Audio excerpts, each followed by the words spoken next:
I was off to the Highlands for a long weekend. It was a Swiss bank holiday and I was ready for anything, or I thought I was.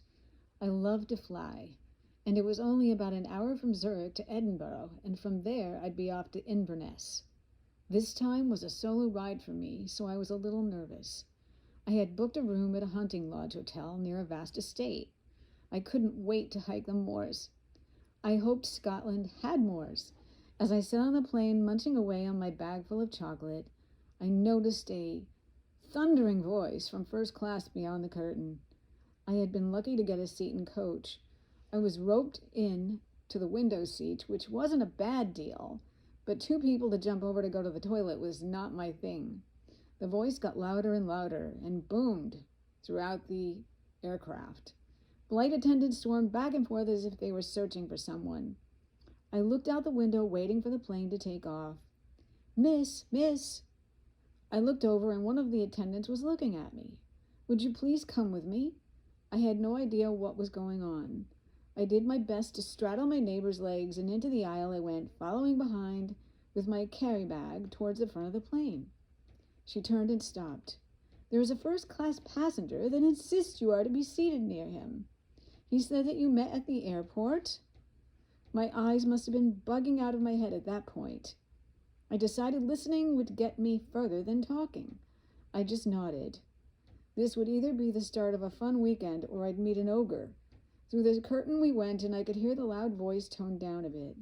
Sir, said the flight attendant, I have retrieved her for you. Was I a dog?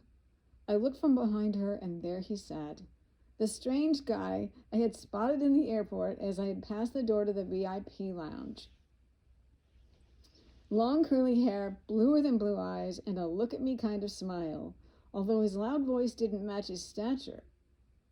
Kind of reminded me of a rock star. Thank you, dear, for finding my friend. Friend? I thought. What had I gotten myself into? He motioned for me to sit, and I sank into the softest of leather seats.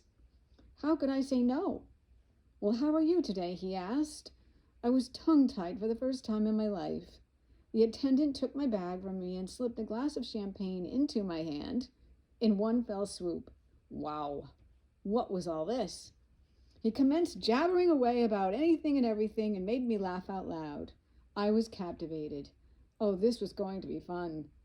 As the plane soared above the clouds, he did not stop. Story after story, he seemed not in the least interested what my story was at all, which was great. Food was set before me, and more champagne. I was in awe. This was turning out to be the greatest flight of my life. So what are your plans for the weekend? He asked.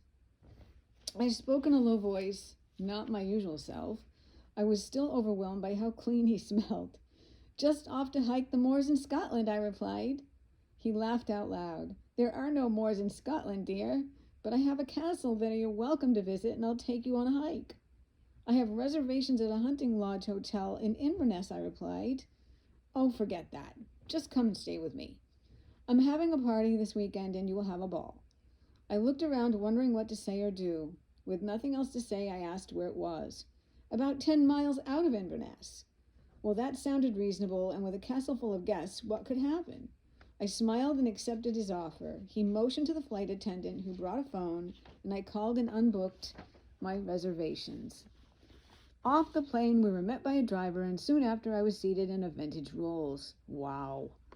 No one would ever believe me, I thought.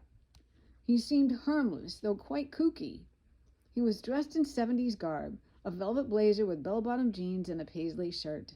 Cool, I thought. He started humming to himself and then belted into a song. This was going to be a weekend to remember. Story to be continued.